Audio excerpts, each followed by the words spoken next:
Na ipinagkaloob niyo po sa amin sa araw na ito. Ang buong isang linggo na nagdaan, Panginoon, ay amin pong pinagpupuri, pinagpapasalamat dahil walang sino man sa amin ang inyong pinabayaan.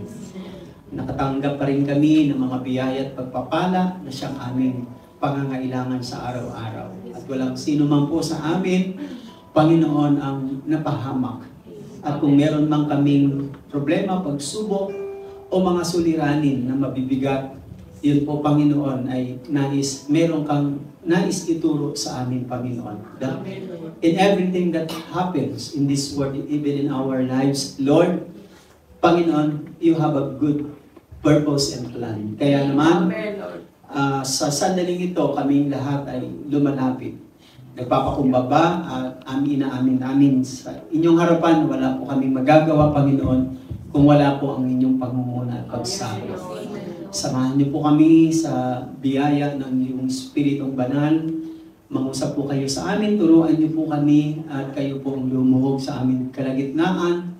Ipuin niyo po kami at pagpalain ng mga salitang nagbibigay ng pagpapala, himala at katugunan sa aming pangangailangan. Kaya dakilang Ama, aming Diyos, sa inyo po namin alay ang sandaling ito, Panginoon, at sa pananampalataya namin, pagtitiwala ay amin pong inaangkin at amin pong tinatanggap ang mga biyaya ng inyong mga salita. Kaya tanggapin po ninyo ang lahat ng papuri, pasasalamat sa matamis na pangalan ng aming Panginoong Hesus, sa ngalan ng Ama, ng Anak at ng Espiritu Santo. Amen. Amen. Palakpakan na lang po natin ang Panginoon.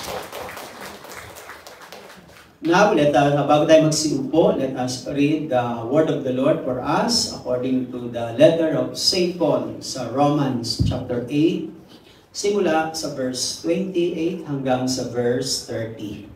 Ganito ang sinasabi ng letter ni St. Paul sa Romans chapter 8, verse 28 hanggang 30. And we know that all things work together for good to those who love God, to those who are the called according to His purpose, for whom He foreknew, He also predestined to be conformed to the image of His Son, that He might be the firstborn among many brethren.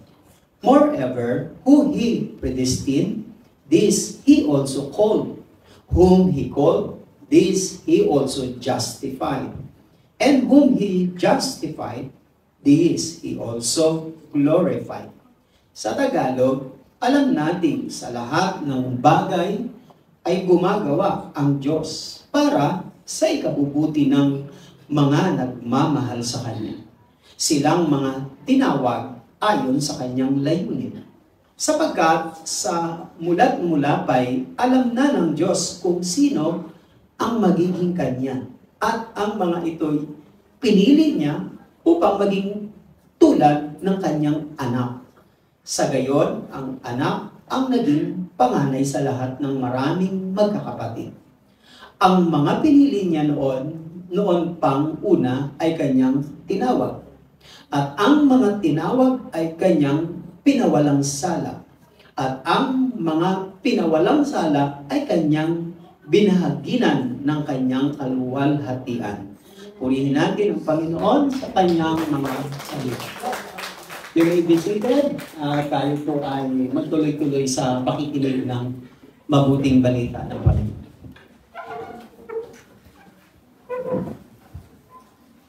Praise the Lord. At napakaganda po ng buong isang linggong ito. Napakaganda po. Para sa akin. May alam sila. Pero merong konting kasi sa meron akong konting parang kulang. Although I'm happy and excited and parang kulang kasi. Bakit kulang? Kasi hindi ko sila na-i-present sa inyo. Kasi una, hindi ko to kasi plano eh. Plano ito ng eldest ko dahil titira na siya sa Taiwan. Nakapangasawa kasi siya ng Taiwanese. And then, before that, sabi niya, bago ako mag-flight, itong end of July, hindi ko alam, Papa, kung kailan tayo magkikita pa, pero iti-take ko na itong opportunity nito. Ang gusto ko sana, yung sakto sa prayer meeting, yung gano'n, para makatayo sila, just something na paano sila inano rin ng Panginoon, tinulungan, yung gano'n. At yun nga po, yung sa part ko is, meron akong konting ano doon yung sanang man lang yung present ko. Pero, because hindi ko yun plano, sa kanya yun, medyo okay na rin, tinanggap ko na rin. No? So, yun po. At masaya sila at almost 3 days lang po silang nag-stay. Marami silang na-discover dito sa Macau. Sabi ng mga anak ko, sabi nila sa akin, Papa, masasaya po sila, no? Masasaya po sila sa bulong-bulong ng isip ko, kung alam nyo lang. Sa kabila noon, siguro meron din tayong struggles dito na pinaglalabanan as an OFW. Ano nga po ba pag-aaralan natin? Ba't tayo mapunta doon, ha?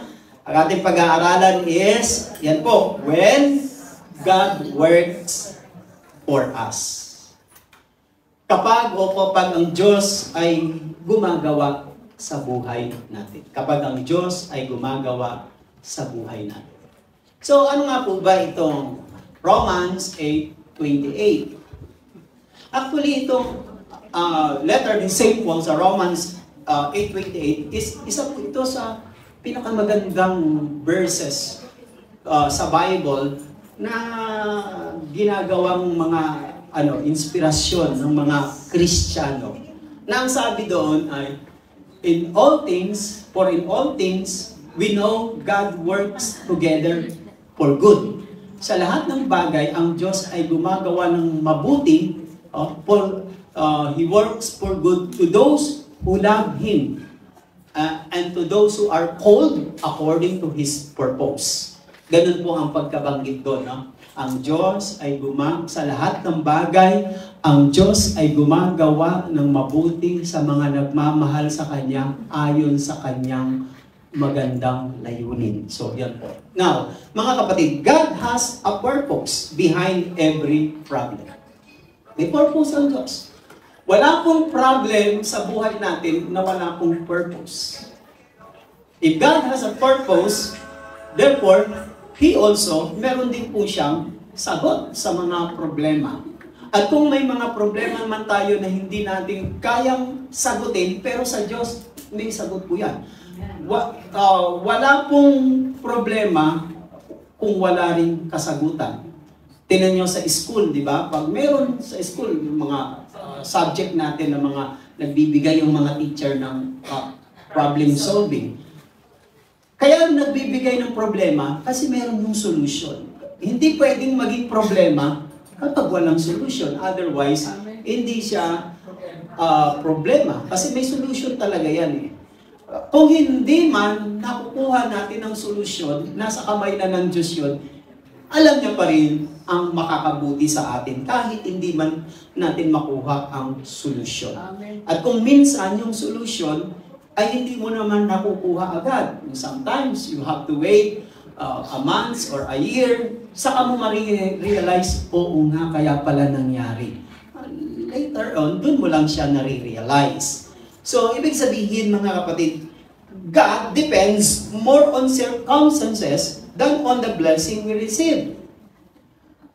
Natutuwa ang Diyos pag pinagpapala niya tayo, pero mas umaasa siya ng mas marami, mas malaki ang inaasahan niya sa atin kaysa doon sa circumstances. Kasi tungkulin naman talaga ng parents na i-bless, pagpalain niya ang kanyang mga anak. Pero kung puro blessing lang at hindi naman sila mahuhubog sa pamagitan ng mga circumstances, palagay ko hindi magmamax. May blessing ka nga, pero ang gaspang-gaspang ng ugali mo. Wala nang nagkakaroon ng amor sa iyo makitungo, lumapit, makisama. Bakit? May blessing ka, pero hindi naman nagiging pagpapala. So, yun po ang ibig ko sabihin. And God works through circumstances. Alam niyo po ba kung anong ginagawa ng Diyos at ginagamit niya para tayo ay mahubog ang ating character as a man, as kanyang mga children? Nagpapahintulot siya ng circumstances. Unless God permits troubles or problems, maliban na i-permit niya yan mga kapatid sa buhay natin, hindi yan mangyayari. Bakit po nangyayari sa atin? Yan ang tanong eh. Lord, bakit po nangyari? Kasi pinapahintulot niya eh. Bakit? Hindi kasi siya umaasa lang sa mga blessing na tinatanggap mo, tinatanggap natin. Ang inaasahan niya ng mas marami ay ang circumstances na magde-develop ng character. Maybe the hardest thing we learn is character development. Kaya nga po tayo nag-i-struggle dito sa bansa nito sa ating pagtatrabaho. Maybe there is something about character. Dalawa lang yan. Kung hindi maganda character ng amo mo, baka ikaw may problema. Kung maganda ang character mo, baka yung amo mo ang hindi magandang character. Pero, without your knowing, both of you, pinapahintulot ng Diyos just to develop our character. Ako, ang sarap siguro, ang dami-dami mong blessing tapos nakikitaan ka ng magandang character. Ang sarap siguro. Kaysa naman, nag-i-enjoy ka sa marami mong blessing, nilalayuan ka, lumilihis silang lahat. Bakit? It's because of the character. Anong nagpapahubog? Circumstances. God depends more on circumstances rather than the blessing that you receive. Yun pong ibig sabihin nun, mga kapatid. And Jesus said, sabi ng Panginoong Jesus, nagbigay siya ng warning sa atin that we would have problems in the Word. Sabi ng John 16 verse 33, I have told you all this so that you may have peace in me. Here on earth, you will have many trials and sorrows. In short, troubles, trials and sorrow. Marami tayong mga pagsubok, mga problema, at mga kapighatian. But take heart because I have overcome the world. So, pinapakita ng Panginoon na napakarami pala nating mga problema at pagsubok. At papaano natin ito mauunawaan yung paggawa, pagkilos ng Diyos sa atin. In fact, no one is immune. Wala naman talagang may immune na sa mga disease or no one is insulated from sufferings. No one lives without problems. Walang ganun eh. Lahat tayo vulnerable, open, anytime, lahat. Because life is a series of problems. Ang buhay kasi, mga serye yan ng mga pagsubok. Ganyan ang buhay. Serye-serye yan, mga kapatid. Walang immune ha, lahat yan. Mayaman, matalino, sikat, nakapag-aral, hindi nangangahulugan. Yung mga mahihirap lang ang laging tinatabla ng problema. Hindi po. Pag mayaman ka, mas malaki problema mo. Pag mahirap ka, ganun din kalapit ang problema mo, mga kapatid. Every time you solve one, another is waiting to take this, another to take its place. Isa pang may darating na nakalagpas ka sa isang problema, akala mo okay ka na? Ay, hindi. May darating pang isa. Not all of them siguro malalaki o maliliit, but all are significant, napakaihalaga sa mata ng Diyos sa ating pag-improve, paglago. How God works in our lives. First is, God works with us in all things. Ganyan ang Diyos. Sabi ng Romans 8:28, and we know that all things, nakita po ninyo yung hinighlight ko, all things.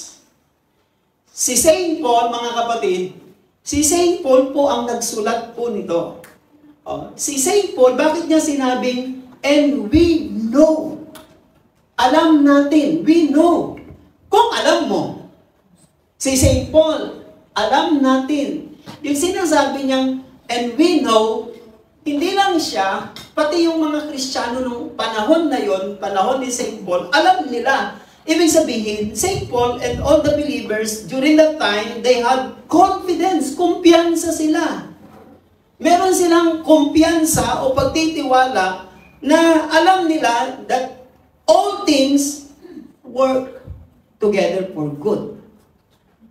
Yung mga inaasahan kasi natin sa buhay is sometimes napakahirap. Minsan, tingnan niyo po hindi po yan nakabase sa mga positive thinking. Yung pang-unawa, pagkakilala mo sa Diyos, hindi dapat lang nagbabase sa mga positive thinking o wishful thinking o mga natural na opinion or optimism. Dapat yan po ay isang confidence, kumpiyansa ka based on God, based on the Word of God. Na ang kumpiyansa mo, ang understanding mo, your knowing, or sabi ni Saint Paul, and we know in all things, your understanding and knowing that God is in complete control of our universe and that He loves us. Yung meron kang ganong nauunawaan ko, nalalaman ko na sa lahat ng bagay ang Diyos ay gumagawa ng mabuti. Yung ganong klaseng mindset, understanding that you understand that God is in complete control of our universe and He loves me, He loves us. Kung meron kang ganong thinking na katulad na sinasabi ni Paul na we know in all things, naku mga kapatid, napakasarap po nun. Ibig sabihin, hindi ka laging may stumble, hindi ka laging madidespair, hindi ka laging malulungkot. Kasi alam mo, God is in control Amen. Di ba? Kapag alam natin na ang lahat ng bagay ay nangyayari, hindi lang nangyayari dahil sa aksidente, dahil sa nangyari. Hindi, nangyari kasi naniniwala ka that God is in control. He has a purpose. Sa mga hindi nananalig sa Diyos, sa mga taong walang pananampalataya, pag nagkakaroon ng mga troubles, lagi na po silang kinakabahan, natatakot at sisira ang pag-asa, nawawala ng pag-asa. Bakit? Because wala silang ganung understanding that they know in all things, God works for good.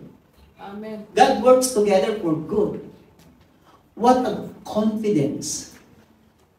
Nagpa-flight ka, alam mo, sila natatakot, baka mag-crash, pero ikaw, alam ko, God is in control. Nagkaroon ng malaking flood sa ating bansa. Isa na ito sa pinakamalaking area na binaha. Imagine, Metro Manila, Quezon City, nilubog dahil sa baha. Dati baha-baha lang, ngayon nilubog, Bulacan, Pampanga. Hindi tuloy ako hindi tuloy ako makapag-page sa Facebook ng yung happy kasi nga, yung lahat ng naka-scroll na ganun, puro baha. Hindi tuloy ako makapag-post. Ang mangyayari tuloy niyan, lahat puro baha, tapos ako, kumakain, nandun po sa Venetian, gano'n. Parang hindi yata ito tahiming nagkakahirap-hirap doon. Ay, isa pang dahilan, nag-iingat lang din ako kasi the more na nagpo-post ka ng masasarap, magaganda, ang damit mo, pagkain, maganda yung paligid mo, biglang magte-text ang kamag-anak, kuya, baka naman, gano'n. Sabi niya sa iniiwasan ko, hindi naman sa madamot ako, hindi naman sa, inaalis ko lang sila sa maling pagmotibo. Masarap kasi yung kinakamusta ka na walang karugtong Alam mo lang, yung na-miss ka pero walang karugtong, Ang sarap ng ganon. Tapos, lalo ka tuloy makakapag-reply na makakapag-reply. Pero kapag tinext ka na may karugtong, parang tinatamad ka ng mag-reply. Parang ganun, parang nakakatamad mag-reply. Alam niyo yun? Kuha nyo naman, di ba? Amen mo ba? Palakpakan natin po. So, God expects to us, ang Diyos ay speaks to us through circumstances. Ganyan ang Diyos eh. Nangungusap siya sa mga circumstances. Minsan hindi nyo kailangan kabisaduhin ng verses ang Bible. Pero hindi ko sinasabing wag kung minsan hindi mo kailangan. Because God speaks to us not only in the Old Testament, God speaks to His people directly. Noon yon kasi wala pang Bible. And God speaks to them not only directly, sometimes gumagamit siya ng mouthpiece yung propeta para iparating. Dahil ngayon, meron ng complete revelation from God at mga Bible characters na nagbibigay sa atin ng lesson kung ano ang dapat sundan, ano ang dapat hindi sundan at alisin at dapat tanggapin. So, ang gagawin na lang ng Diyos, mangungusap siya sa atin. Magpapaalam siya sa circumstances. You have to read circumstances. Lord, ba't ganun? Ang tagal-tagal ko lang hinihingi. Hindi naman dumarating. Will ba yun sa akin o hindi? Mga ganon. Bakit kaya, Lord? May pera naman ako, ang ganda naman trabaho ko, pero parang hindi ako happy. You read the circumstances, why are you, hindi ka happy? Ba't kaya ganun, Lord? Yung mga marami nating tanong na nangyayari mga circumstances, nangungusap sa atin ng Diyos. Bakit hindi ka makatulog? Bakit hindi ka napapayapa? Bakit ang gulo ng isipan mo? Bakit lagi kang natataranta at nalilito? Hindi mo alam saan ka mag-uumpisa, ano unahin mo. Read the circumstances. Kasi kapag gulong-gulo ka, wala kang peace of mind, isa na yung palatandaan na maybe hindi niya will yung nilalakaran mo. And you have to decide, you have to pray first and then decide again. Shift the gear. When you shift the gear at naramdaman mo nakatulog ka na masaya ka na, kaya naman pala Lord. So, hindi mo naman kailangan talaga ng kabisaduhin pa ang salita ng Diyos. So, what does it mean? What does all things mean? Sinasabi ni St. Paul, that in all things God works together. Ang ibig sabihin ni St. Paul, in good things and in bad things. Ang Diyos gumagawa in all things. Pag sinabing all things, magkasama yung bad and good. Good and bad. Magkasama. Hindi pwedeng, ang dami mong blessing ngayon. Ay, salamat Lord. Mga kapatid, purihin ng Diyos. Ang bait-bait ng Diyos. Ang dami kong mga blessing ngayon. Next month, puro bad na. Hindi mo na ba pwedeng sabihin, mga kapatid, praise. Hindi mo na masabi kasi bad na eh. Aha! Ang Diyos ay hindi mo pwedeng limitahan at hindi mo pwedeng isantabi. Ang ibig sabihin dyan, even if it is bad things, it does not mean galing sa Kanya, kahit pangit, ibig sabihin, yung pangit na yun, kaya pa rin baguhin ng Diyos para maging good. Amen. And only God can turn the good and the bad into good things. Ayun po. Not only that, in prosperity. Pag sinabing in all things, God works together, in all things, is in prosperity and in poverty. Sa kasaganaan at kahirapan. Pag nananagana tayo, wow, praise the Lord. Pero hindi nangangahulugan pag naghihirap na tayo, ay hindi gumagawa ang Diyos ng mabuti. At ang isa sa magandang ginagawa ng Diyos para matuto lang tayo na maging magsinop, magtipid, o maging maingat, para ranas niya muna sa iyong hirap. Alam niyo yung mga taong masinop, hindi kuripot lang masinop lang. Kasi galing sila sa hirap. Binavalue lang nila yung pinagpapawisan nila. Amen. Kasi galing na sila sa hirap mga kapatid. Not only that, in sadness and in happiness, parang kinakasal ito. No? Sa kalungkutan at kaligayahan. Hindi na nangahulugan pag masayang-masaya tayo, Ay, salamat Lord, kasama kita, ang saya-saya ko. Ibig ba sabihin, pag malungkot ka na, hindi mo na kasama ang Diyos? Wala na siyang kinalaman sa kalungkutan mo. Bakit tayo nalulungkot? O, paano mo malalaman na ang Diyos nagbibigay ng saya kung lagi kang masaya?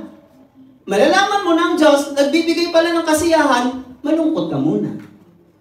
Amen. Paano mo malalaman na ang Diyos ay nagbibigay ng lakas? Eh kung lagi ka namang malakas, manghina ka muna. In sickness and in health, sa kalusugan at mga sakit, God works in all things. Kung minsan mga kapatid, no, yung mga sakit natin, minsan hindi niyo po alam sa pagkakasakit natin, after na tayo magkasakit, anong nangyayari? Nagiging maingat na tayo, nagiging aware na tayo, at mas lalong gumaganda, nakaka-recover ka. Pag galing ka sakit, pag naka-recover ka, at tapos maingat ka na, mas lalong magiging healthy ka nun, mga kapatid. Hindi katulad ng healthy ka, bigla ka namang nagkasakit. Eh kung nagkasakit ka, marami kang pwedeng ma-recover sa katawan mo. Or in failure, even in success, in all things. Yan ang ibig sabihin ni St. Paul sa lahat ng bagay. Now, God uses problems to draw us closer to Him. Ganyan ang Diyos eh. Ginagamit niya itong mga circumstances, itong mga problem, para lalong mapalapit tayo sa Kanya. Amen. Kasi kung hindi makukuha ng Diyos ang attention mo, gagamit siya ng ibang paraan. Hindi humihinto ang Diyos. Pag gusto kanyang tawagin, gusto kanyang piliin, hindi siya hihinto at hindi siya titigil sa kanyang mga pamamaraan hanggat hindi ka mapalapit sa Kanya. And the hardest things na nangyayari sa buhay natin na karanasan yung kung kailan ka dumating sa mabigat na problema at pagsubok, doon ka lumapit. Nung hindi pa mabigat ang pagsubok, hindi ka lumalapit. Pero kung kailan naman, hirap ka na at mabigat na, doon ka pa lumalapit. Eh, karamihan naman sa atin na napalapit sa Panginoon, meron din mabibigat na problema at pagsubok. Di ba? Eh, pwede namang lumapit. Kung nararamdaman mong tinatawag ka, pwede namang lumapit Pag lumapit ka sa Panginoon, maliit pa ang problema mo, ay mas lalo ka nang magiging aware. Marami ka na kasing matututunan sa Kanya, marami ka ng bagay na dapat mong ingatan at layuan. Hindi katulad nung tinawag ka niya, pero nasadlak ka muna sa dusa. Napakahirap, mga kapatid. Kaya, kapag nararamdaman mo na may tawag ng Panginoon, lapit ka na, tugunin mo na siya. Regardless of the cause nitong mga nangyayaring problema sa buhay natin, mga kapatid, o nangyayari na sa buhay natin, pinapahintulot lang yan ng Panginoon. Everything happens to a child, to us, is God-filtered. Pinipiltered yan ng Panginoon. Ang intention niya ay ginagamit niya ito para sa ikabubuti natin. Even when Satan and other people mean it for bad. Tingnan nyo ha. Kahit na itong mga problema sa buhay natin, ay nangyayari sa buhay natin, pinipiltered, sinasala yan ng Diyos. Kahit pa yan ay galing kay Satan o sa mga taong naninira sa iyo at merong masamang balakin sa iyo, kahit na masama iyon, mga kapatid, ginagamit yun ng Diyos, pinipiltered niya para sa ikabubuti natin. Hindi yun directly na dumarating lang sa atin. There is the divine intervention of God. Ipipiltered niya yun, gagamitin niya sa ikabubuti natin. Hindi niya pahihintulutan na yung bad, yung evil, even Satan directly come to you without His permission. Kay Job, paano nangyari? Hindi naman dumiretsong si Satanas kay Job at binigyan siya ng mga bukol at pinaghirap siya at ninakaw ang lahat ng kanyang ari-arian. Hindi! Sabi ng Diyos, sige, pero wala kang karapatang kitilin, kunin ang buhay niya. Pwede mo siyang pinsalain, pwede mo siyang saktan, pero hindi mo siya pwedeng patayin. Kasi sa kamay lang ng Diyos ang buhay natin. Amen. Now, after that conversation, si Satan ay nagkaroon na ng kapahintulutan, bumaba siya sa lupa at doon niya na ngayon sinira ang buhay ni Job. Without knowing kay Job, kasi hindi alam ni Job na si Satan at ang Diyos, nag-usap silang dalawa at binigyan ng pahintulot. Hindi niya alam, kaya limited siya doon. Marami siyang mga panghihinayang, marami din siyang pagdududa, pero tumayo pa rin siya sa kanyang pananampalataya. But the end of the story of Job's sufferings, pinuri niya ang Diyos. Sabi niya, salamat Panginoon, dahil sa problema at pagsubok na dumating sa akin, ako'y naging katulad ng isang ginto. Amen. Di ba? Yung ginto kasi, para malaman na totoong ginto, pinadadaan sa apoy. Amen? Palampakan natin ang Panginoon. Now, how God works in our lives. Nakuha niyo yung una, God works in our lives. Ang una natin is, with us in all things. Gumagawa ang Diyos sa buhay natin sa lahat ng bagay. Tandaan ninyo ha, lahat ng bagay. Kasi kapag in-expect mo lang that God only does good things to you, you will make a mistake in knowing Him. Hindi pwedeng ganun eh. Lahat, kung susuriin mo lang, i-evaluate mo lang lahat ng nangyari sa iyong magaganda, ay salamat, ang buti-buti ng Diyos. Yung pangit, hindi galing sa Diyos yun. Nagkakamali ka doon. Pagkakamali ng pagkakilala sa Kanya. Dahil ang sabi sa Romans 8:28, napakalinaw, that in all things, God works. Gumagawa ang Diyos. Pinagsasama-sama niya talaga mga kapatid. And pangalawa is, eto, God works together for our good. Yung isa, God works with us in all things. Pangalawa, how God works in our lives, God works together for our good. Napakaganda nito mga kapatid. Ulitin ko uli. Iba na naman ang highlights ko. And we know that all things work together for good to those who love God. Work together for good. Gumagawa, sama-samang gumagawa para sa ikabubuti. St. Paul is not saying that God is the cause of all things. Hindi sinasabi ni St. Paul na ang Diyos ang may sanhi ng lahat ng bagay. Listen. God is not the author of evil. He is not the cause of evil. Pero yung evil, pwede niyang gamitin para turuan ka sa ikabubuti mo. Kasi pag sinabing God is the cause of all things, edi galing din sa kanya ang evil. Hindi. Walang evil sa Diyos. Tama yung kanta doon sa kinuha ng isang singer sa 1 John chapter 1 verse 5. Sa'yo ay walang kadiliman, kahit na anino man lang. Ikaw ang Diyos. Ganun. Ibig sabihin, in Him there is no darkness at all. Wala. Kaya nga sa Bible, God is light. It describes of His holiness. Now, St. Paul is not saying that God is the cause of all things, but it says God is at work. Imagine, no? Kahit pangit at masama ang nangyayari, hindi na presensya ng evil, masama ang nangyayari sa paligid. God is there. He is working. Gumagawa siya. How do you see? How do you look the situation of our country right now? Ngayon siguro mga tao nag-aalis pa ng mga burak o mga putik, etc. Hindi pa rin siya ito. Yung iba pa subside pa lang. Lalo na kung nandun ka sa area ng Bulacan at Pampanga, mga catch basin yan sa north. So grabe talaga. Paano mo titingnan ito? Paano mo ito uunawain, intindihin?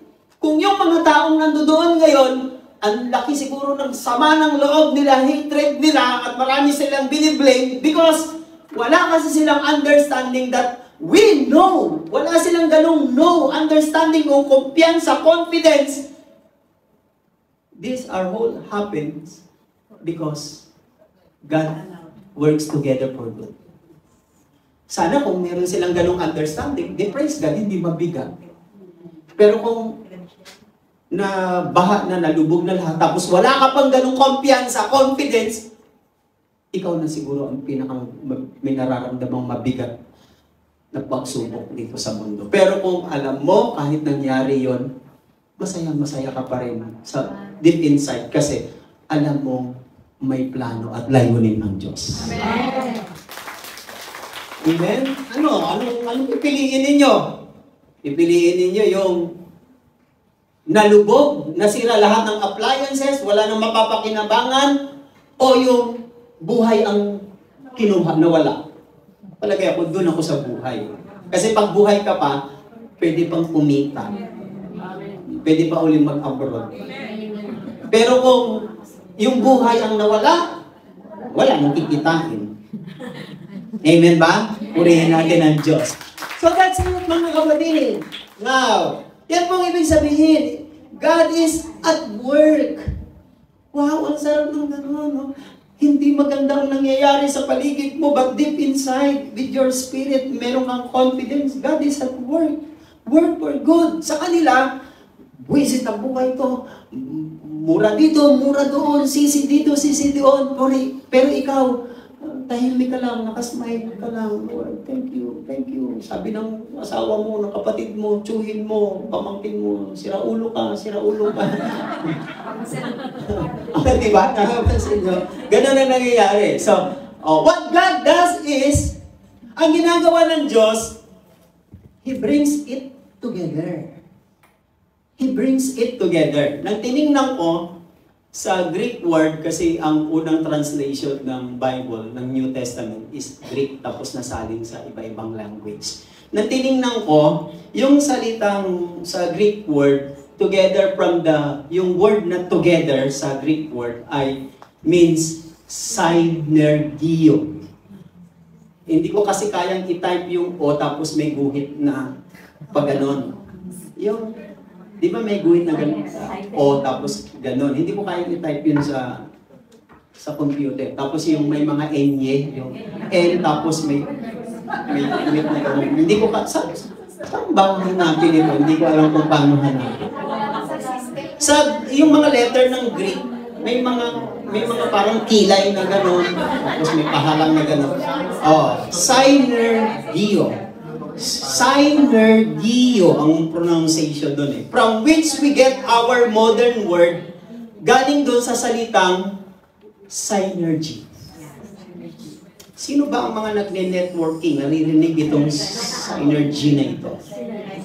Ang synergy is when two or more things, dalawa o marami pang mga bagay o mga elemento work together na kaka-combine, nagsasama-sama to achieve an effect para makuha lamang yung pinakamagandang resulta that is beyond, lagpas pa doon sa kabuuan ng individual na element. Kasi kapag isang elemento lang, mahina, walang masyadong power. Pag kinombine, pinagsama-sama ang iba pang elemento, makakabuo siya ng lagpas pa doon sa kayang gawin ng isang elemento, and that is synergy. Hindi ko magpapaliwanag kasi hindi ako entrepreneur eh. Hindi ako... Ano ba tawag? Entrepreneur. No? Hindi ko kayang ipaliwanag. Pero yun lang ang kaya ng abot ng isipan ko, mga kapatid. Iyan ay tinatawag na synergy. Ang kabuuan ay mas malaki kaysa sa kabuuan ng mga bahagi, ng mga elemento. Ganyan ang ginagawa ng Diyos. Meron palang tinatawag na spiritual synergy. God does it, He brings it together, pinagsasama-sama niya. Tingnan niyo po, no? Pag tayo po ay nagbe-bake, yung mga marunong dito mag-bake, no, mga kapatid. Pag nagbe-bake po tayo, una, kailangan mo ng flour, tama? First, una yung flour. Pangalawa, asin. Kailangan mo ng raw eggs, sugar, oil. Tapos kung meron ka pang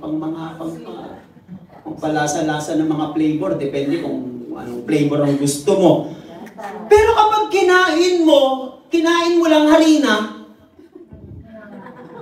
hindi masarap. Hindi, walang sarap yun. Kailangan ihalo mo yun. Yung mga ingredients na yun. Pag hinalo mo yun, when you bake it together, mga kapatid, then they become delicious. Nagiging masarap.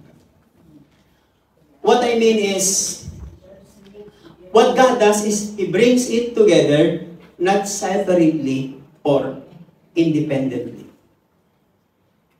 Ang ginagawa ng Diyos sa buhay natin, hindi hiwalay at hindi rin nag-iisa, independent.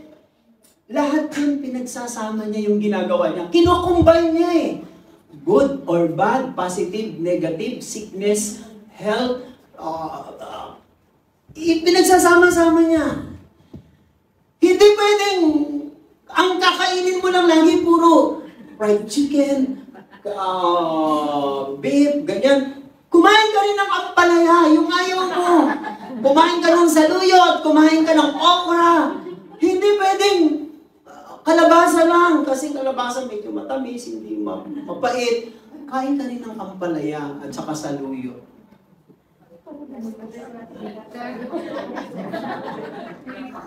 Bakit? Kasi yung katawan natin, hindi magiging kompleto ang makukuhang mga sustansya, nutrients, kung isa lang ang lagi mong i-take. Alam niyo ba kung minsan, eto, I don't know kung totoo ito, palagay ko sa inyo.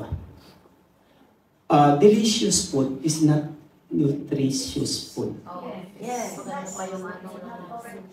Kadalasan, ang mga hindi masasarap na pagkain, yun ang nutritious food. Yeah, that's true. Noon siguro, panahon nila lolo at lola, wala pang masyado mga preservatives, hindi pa naglabasan yung mga ganyang kinakain natin ngayon. Kaya, ang gaganda ng buhay nila. Ngayon, lahat ng kainin natin, maraming preservatives. Kaya, ang daling masira ng katawan natin. Kasi delicious eh. Ang sarap naman talaga, di ba?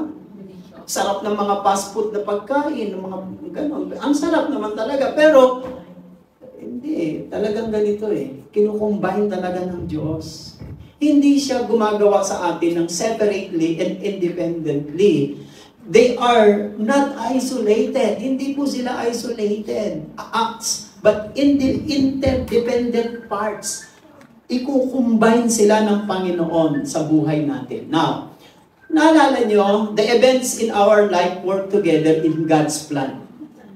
Ang mga nagaganap, nangyayari sa buhay natin ay sama-samang ginagawa ng Diyos ayon sa kanyang plano. And this is Jeremiah 11:29. It says there, "For I know the plans I have for you." Sino ang nakakaalam lamang ng magandang plano sa buhay natin? Ang Diyos.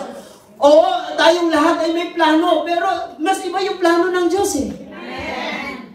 Yung karamihang plano natin, hindi naman nangyari. Yung nangyari sa atin, na hindi naman yun ang plano natin, ayaw naman nating tanggapin. Baka yun ang plano ng Diyos, yung hindi mo matanggap. Yung plano na gusto mo, yun ang tanggap na tanggap mo lang. Hindi nag-materialize. Ang nag-materialize, iba. Ayaw mo naman tanggapin. Hindi ka pa rin sasaya. Yung inaasahan mo na dumarating, ayaw mo tanggapin, hindi ka talaga sasaya doon. Kasi nakatingin ka pa doon sa plano mo na hindi nangyari. Sabi ng Jeremiah 11, chapter 29, "For I know the plans I have for you, declares the Lord, plans to prosper you and not to harm you, plans to give you hope and future." If that is the plan of God to prosper us, not to harm us, bakit nasisira ang buhay natin? Kasi meron din tayong choices eh. Gusto ng Diyos, pero kung may gusto kang iba, wala nang magagawa ang Diyos. Ang gagawin na lang ng Diyos, ginusto mo yung gusto mo, hindi yung gusto niya. Ang gagawin na lang ng Diyos, kung ano magiging resulta sa ginusto mo, magresulta man yun sa'yo ng sakit, kabiguan at kahirapan, ibabaling niya na lang yun para sa ikabubuti mo. Ganun ang Diyos. Ang bait-bait niya. Binabaling niya ang lahat ng mga mistakes natin into for our good. That's the second step. How God works in our life, when God works in our lives, and paano yan? God works together for our good. Did you remember si Joseph? Very familiar si story ni Joseph. Una, kinamuhian. Bakit? Kasi dahil sa panaginip niya eh.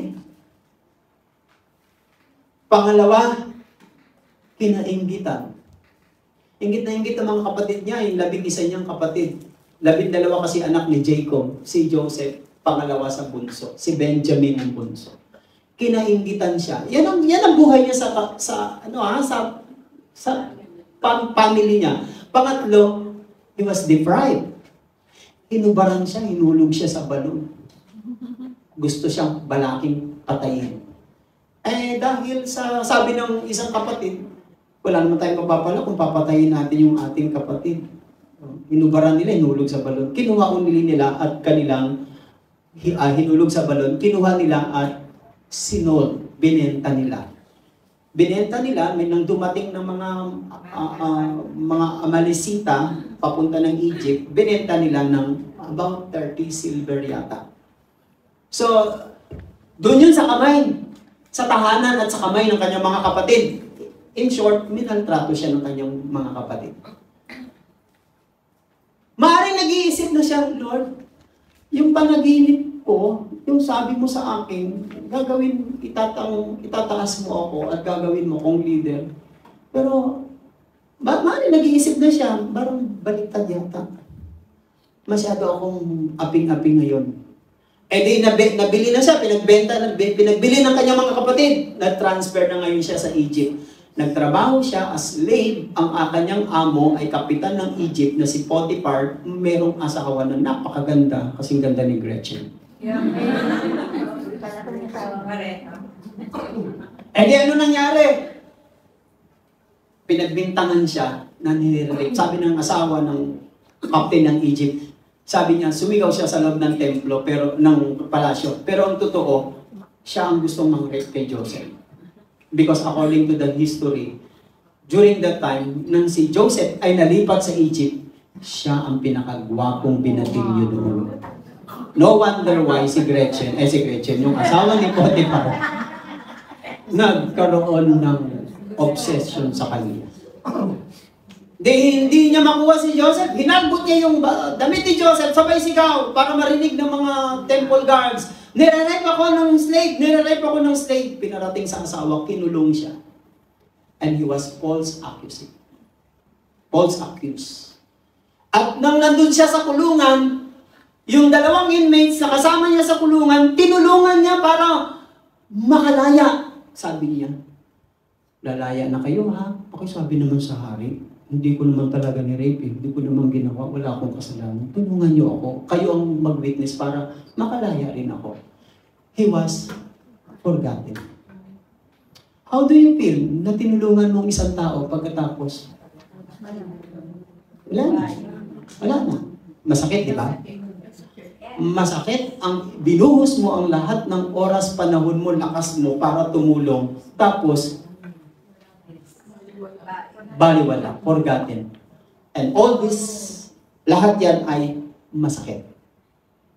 Kung kayo kay Joseph, kung tayo na sa katayuan, kalagayan ni Joseph, hindi natin masigurado kung anong magiging feelings o emotion damdamin natin. But, sa katayuan ni Joseph, he didn't grow bitter and hateful.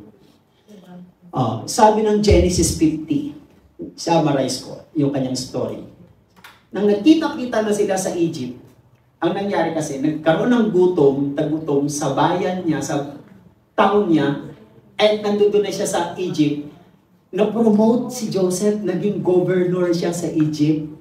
Yun yung fulfillment ng kanyang dreams, yung plano ng Diyos sa kanya. Yun pala yun. So, naging governor siya. Pinaka-pangalawang makapangyarihang tao sa Egypt. Pag dumadaan siya sa labas, nagluluhod sa kanya, nagbibigay galang. Ang nangyari, yung mga kapatid niya, binenta kasi siya at the age of 17 years old. Yung mga kapatid niya, dahil nagkaroon ng tagutom doon, sabi nila, punta tayo sa Egypt, bili tayo ng pagkain, mamamatay tayo sa gutom. Pagdating nila doon, ay yung postura ng Egypt, ng governor ng Egypt, yung talagang ang ganda ng damit, ang ganda ng kasuotan. Yung nakikita ninyo may malaking necklace dito na parang parang may sawa dito na parang belo ng madre, na parang nakapalda na maiksi, na gano'n. Tapos mayroong dito, parang plate, gano'n. Hindi nila makilala si Joseph, pero si Joseph kilala sila. Kasi iba ng postura eh. Ang daming drama na nangyari, umiiyak si Joseph, hindi niya kaya, pero alam niya na ito na yung fulfillment ng dreams niya. Until such time na nagkausap-usap na sila, and then he revealed himself, ako tong manikato niyo, benenta ninyo dito sa mga malakal na punta dito, ako ito. Sabi ng Genesis 20, you intended to harm me. Ginawa niyo ako ng masama, sinira niyo ang buhay ko, but God intended it for good. Paano nangyari yon? Nagsimula sa pangit, sa masama, sa hindi mabuti. Pero ang dulo, naging good. How do you define circumstances in your life? Mga kapatid, do not lose hope. Do not lose your hope. Everything that happened, it is for your good. Amen.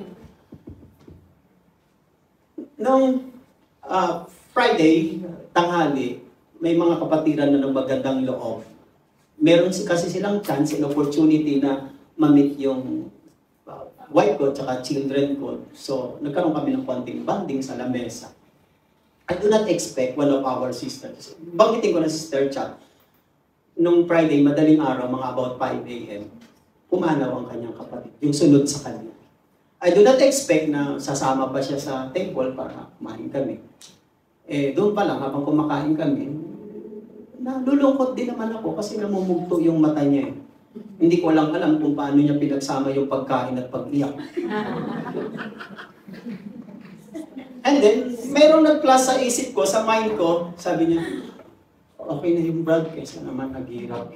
Tagal siyang naghihirap, o kaya marami kaming magagastos pa. Okay na yun, mabilis lang. At least, okay na yun, kaysa naman magpakahirap kasi nang Ang hirap din naman kasi mayroon kang mahal sa buhay na ang hirap magbantay, ang hirap tumingin, ang hirap magbili ng gamot, ang hirap bumalalay, ang hirap yung ganun. Nahihirapan siya, pati ikaw hirap na hirap ka rin. Ang hirap ng ganun, parang matagal. Sabi niya, okay na rin. Well, tanggap naman siguro. Although masakit, pero kailangan tanggapin.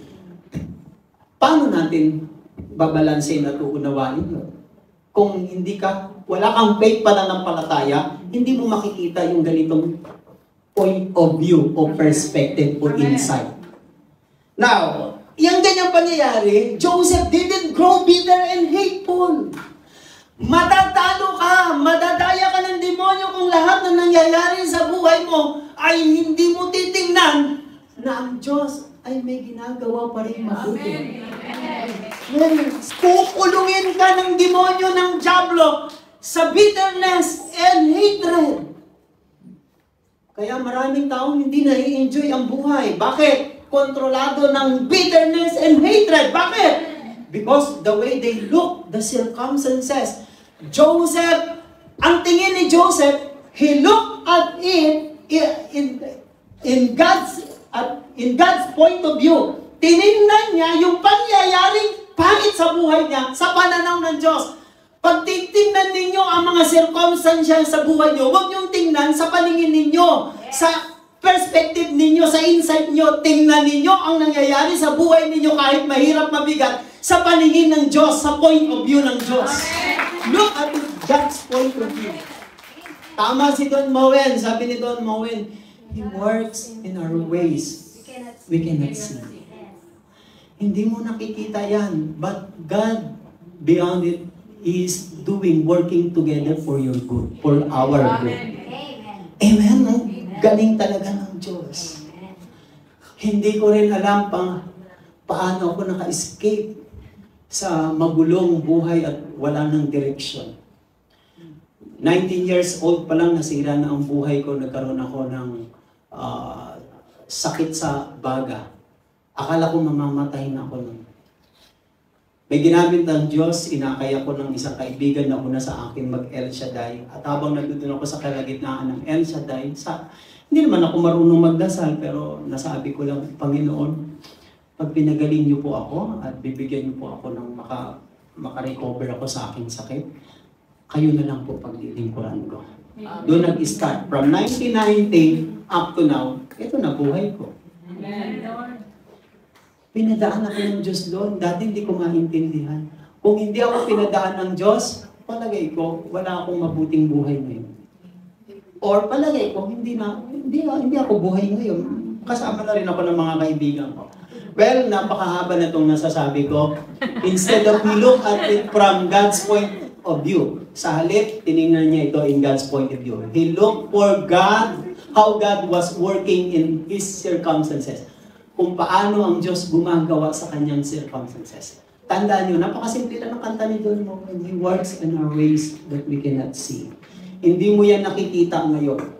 Noon, ang laging problema ng sister wife ko, yung mga anak ko nung maliliit pa sila, yung paghatid, pagluluto, paglilinis, pag may nagkakasakit, pagdidisiplina. Sabi niya, lagi ka naman kasing wala ka naman kasi lagi. Minsan umiiyak siya, ganyan-ganyan. Ngayon, iba namang problema niya, yung boyfriend ng anak ko, yung mag-aasawa, baka pagdating doon, bugbugin ka lang, ganyan-ganyan. Alam mo naman ang mga iba naman may problema niya. Sabi ko, wala namang katapusan tong problema nito. Diba? God is working for our good Okay lang yan, tanggapin mo lang. Diba? May ginagawa ang Diyos. Now, panghuli mga kapatid, jajump po ako para maabot ko yung oras. How God works in our lives? God works with those who love Him. Amen. Ang sakop lang nito, yung nagmamahal lang sa Diyos. Kung hindi ka nagmamahal sa Diyos, hindi para sa iyo itong mensahe nito.